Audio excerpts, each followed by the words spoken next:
Assalamualaikum warahmatullahi wabarakatuh. Oke, kepada murid-murid pelajar tahun 4, hari ini kita mau belajar mata pelajaran kefahaman Al-Quran yang bertajuk Surah Al-Asr. Oke, dalam bab ini kita akan mempelajari tentang pengenalan Surah Al-Asr, isi penting surah ini, dan pengajaran surah ini. Oke, mari kita lihat pengenalan surah Al-Asr. Oke, surah Al-Asr. Surah ini diturunkan di Makkiyah ataupun diturunkan di Mekah.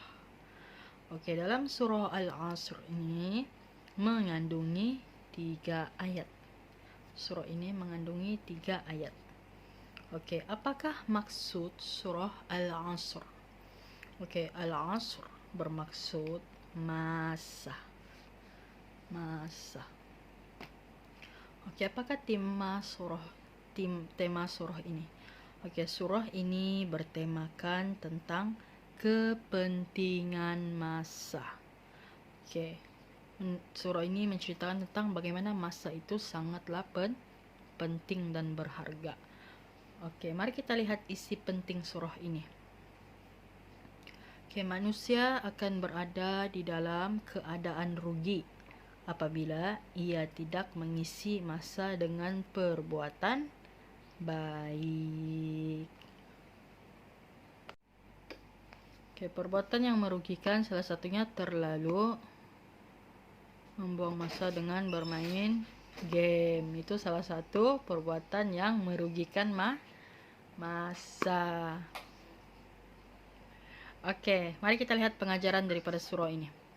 Apakah pengajaran yang kita boleh ambil? Pertama, hendaklah sentiasa menjaga masa kerana ia akan dihitung oleh Allah Subhanahu wa taala. Oke, setiap masa yang kita diperuntukkan di dunia ini, Allah akan tanya, masa tu kita lakukan untuk apa? Sama ada kita lebih kepada kebaikan atau lebih kepada membuang-buang waktu.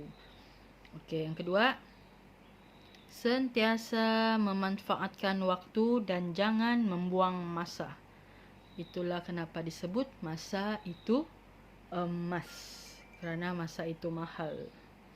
Oke, yang ketiga, sentiasa memenuhi masa dengan memberi peringatan tentang perkara berkaitan amal soleh. Oke, maksudnya sini kita saling berpesan-pesan untuk sentiasa melakukan kebaikan dan berpesan-pesan untuk menjauhi kejahatan.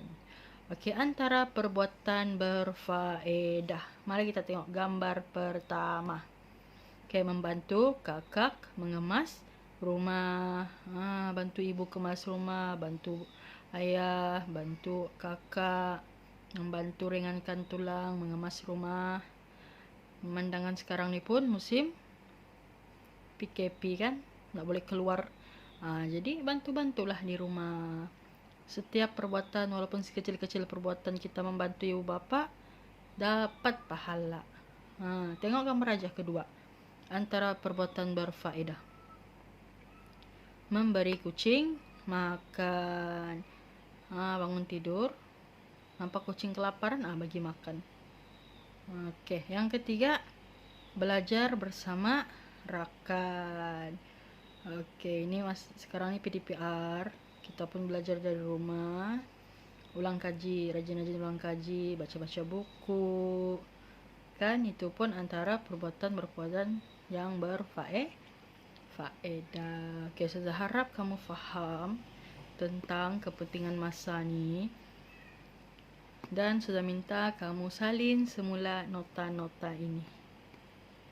Serta tulis 5 perbuatan yang berfaedah di dalam buku tulis. Boleh? Oke, insyaAllah. Assalamualaikum warahmatullahi wabarakatuh.